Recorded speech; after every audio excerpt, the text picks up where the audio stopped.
ಎಲ್ಲ ಪ್ರತಿ ವರ್ಷ ಮಾರ್ಚ್ 8ನೇ ತಾರೀಕು ಅಂದ್ರೆ ಅಂತಾರಾಷ್ಟ್ರೀಯ ಮಹಿಳಾ ದಿನಾಚರಣೆ ಆಚರಣೆ ಮಾಡ್ತೇವೆ. ಈ ಒಂದು ಮಹಿಳಾ ದಿನಾಚರಣೆ ಆಚರಣೆ ಮಾಡುವಂತ ಮುಖ್ಯ ಉದ್ದೇಶ ಏನು ಅಂತಂದ್ರೆ 1911 ಏನಾಯ್ತು, ಮೊದಲು ಹುಟ್ಕೊಂಡಿದ್ದು ಅಮೆರಿಕ ಮತ್ತೆ ಯುರೋಪಿನ ಒಂದು ಹೆಣ್ಣು ಮಕ್ಕಳ ಒಂದು ಅವರ ಹಕ್ಕುಗಳ ಹೋರಾಟದ ಒಂದು ಪ್ರತಿಫಲವಾಗಿ ಈ ದಿನ ನಾವು ಈ ಒಂದು ಆಚರಣೆಯನ್ನ ಮಾಡ್ತಾ ಇದ್ದೇವೆ.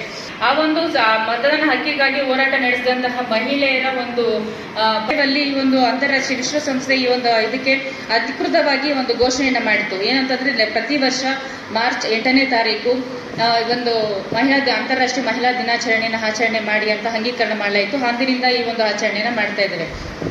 ಇದರ ಮುಖ್ಯ ಉದ್ದೇಶ ಒಂದೇ. ಮೊದಲೇನಾಗಿತ್ತು, ಎಲ್ಲ ಮಹಿಳಾ ಪ್ರಧಾನ ಕುಟುಂಬ ಇರಲಿಲ್ಲ. ಮೊದಲು ಎಲ್ಲ ಪುರುಷ ಪ್ರಧಾನ ಕುಟುಂಬ ಅನ್ನೋ ಒಂದು ಕಾನ್ಸೆಪ್ಟ್ ಎಲ್ಲರ ಕಡೆಯಲ್ಲೂ ಇತ್ತು.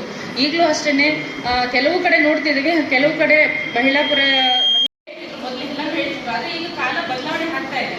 ಒಬ್ಬ ಹೆಣ್ಣಿನ ಹಿಂದೆನೂ ಒಬ್ಬ ಪುರುಷನ ಒಂದು ಸಹಕಾರ, ಒಂದು ಪ್ರೀತಿ ವಿಶ್ವಾಸ ಇರೋದ್ರಿಂದಾನೇ ಹೆಣ್ಣು ಸಹ ತನ್ನ ಒಂದು ಕಾರ್ಯವನ್ನ ಎಲ್ಲ ಕಡೆ ತನ್ನ ಕಾರ್ಯವನ್ನ ತೋರಿಸ್ಕೊಳ್ಳೋದಕ್ಕೆ ತುಂಬಾ ಒಂದು ಉದಾಹರಣೆ ಅಂತಾನೆ ಹೇಳ್ಬೋದು. ಇವಾಗ ನಾವು ಅಷ್ಟೇ, ಇಲ್ಲಿರೋ ಹೆಣ್ಮಕ್ಳು ಎಲ್ಲ ಅಷ್ಟೇ, ಟೀಚರ್ಸ್ ಆಗಿರ್ಬೋದು, ಅಂದ್ರೆ ಲೆಕ್ಚರರ್ಸ್ ಆಗಿರ್ಬೋದು, ನಾವು ಆಗಿರ್ಬೋದು, ಹೆಣ್ಮಕ್ಳಾಗಿರ್ಬೋದು, ಇವತ್ತು ನಾವು ಇಲ್ಲರಿಗೂ ಬಂದು ಮಾತಾಡ್ತಿದ್ದೀವಿ ಅಂತಂದ್ರೆ ನಮ್ಮ ಹಿಂದೆ ಒಬ್ಬ ಪುರುಷ ಇದ್ರೇನೆ ನಮಗೆ ಇಲ್ಲಿ ಬರೋದಕ್ಕೆ ಸಾಧ್ಯ.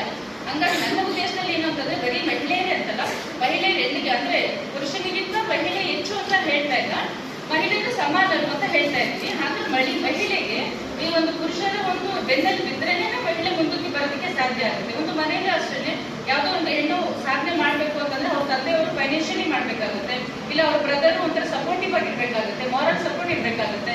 ಆಗ ಮಾತ್ರ ಒಂದು ಹೆಣ್ಣು ಮುಂದೆ ಬರೋದಕ್ಕೆ ಸಾಧ್ಯ ಆಗುತ್ತೆ. ಇನ್ನೊಂದು ಕಳಕಳಿ ವಿಷಯ ಏನಂದ್ರೆ, ಒಂದು ಎಸ್.ಎಲ್.ಸಿ ಆಗಿರ್ಬೋದು ಮತ್ತೆ PUC ನಲ್ಲಿ ಆಗಿರ್ಬೋದು, ಅದರಲ್ಲಿ ಎಲ್ಲದರಲ್ಲೂ ನೋಡ್ತೀವಿ ನಾವು ಪೇಪರ್ಸ್ ಎಲ್ಲ. ಅವತ್ತು ರಿಸಲ್ಟ್ ಬಂತು ಅಂದ್ರೆ ಅವ್ರ ನೈಟ್ ಎಲ್ಲ ಪೇಪರ್ ನೆಕ್ಸ್ಟ್ 2-3 ದಿನದಲ್ಲಿ ಎಲ್ಲಾನು ಏನ್ ಹೇಳುತ್ತೆ, ಮಹಿಳೆ ಅಂದ್ರೆ ಹೆಣ್ಮಕ್ಳೇ ಮೇಲ್ಗೈ ಅಂತ ಹೇಳ್ತಾರೆ. ಆದ್ರೆ ಮುಂದೆ ಬರ್ತಾ ಹೆಣ್ಮಕ್ಳು ಎಲ್ಲೋದ್ರು ಅಂತಾನೆ ಕಾಣೋದೇ ಇಲ್ಲ. ಅದು ಅಂದ್ರೆ ಅದು PUCಗೆ ಇಲ್ಲ ಅಂತಂದ್ರೆ ಡಿಗ್ರಿಗೆ ಸ್ಟಾಪ್ ಆಗ್ಬಿಡುತ್ತಾ, ಇಲ್ಲ ಅಂತಂದ್ರೆ ಅವ್ರು ಮದುವೆವರೆಗೂ ಸ್ಟಾಪ್ ಆಗ್ಬಿಡುತ್ತಾ ಗೊತ್ತಿಲ್ಲ. ನಮ್ಮಲ್ಲೇ ಅದು ಮುಂದಕ್ಕೆ ಬರೋದೇ ಇಲ್ಲ. ಅಂದ್ರೆ ಅವ್ರು ಎಷ್ಟು 90% ಬಂದಿದ್ದಾರೆ ಅಂತಂದ್ರೆ ನೆಕ್ಸ್ಟ್ ಬರ್ತಾ ಅವರು ನೆಕ್ಸ್ಟ್ ಸಮಾಜಕ್ಕೆ ಅವರು ನಾವಿದ್ದೀವಿ ಅಂತ ತೋರಿಸ್ಕೊಳ್ಳೋದು ಅಟ್ಲೀಸ್ಟ್ ಒಂದು 20% 30% ಅಷ್ಟೇನ ಅವ್ರು ಆಚೆಗೆ ಬರ್ತಾ ಇದ್ದಾರೆ ವಿಧಾನ. ಅವ್ರು ನಾವು ಎಷ್ಟು ಪರ್ಸೆಂಟ್ ಅಂದ್ರೆ ಮಹಿಳೆ ಅಂದ್ರೆ ಹೆಣ್ಮಕ್ಳೇ ಮೇಲ್ಗೆ ಅಂತಿತ್ತಲ್ಲ, ಹೆಣ್ಣು ಮಕ್ಳು ಎಲ್ಲರೂ ಮೇಲ್ಗೆ ಬಂದಿದ್ದಾರೆ, ಅವರೆಲ್ಲರೂ ಸಮಾಜಕ್ಕೆ ಬರ್ತಾ ಇಲ್ಲ. ಹಾಗಾಗಿ ಅವ್ರು ಏನ್ ಮಾಡ್ಬೇಕಂತಂದ್ರೆ, ಈ ಸಮಾಜ ಏನಿದ್ದಾರೆ, ಸಮಾಜ ಅಂದ್ರೆ ಗಂಡು ಮಕ್ಳು ಏನಿದ್ದಾರೆ ಅವ್ರಿಗೆ ಒಂದು ಪ್ರೋತ್ಸಾಹ ಕೊಡಬೇಕು.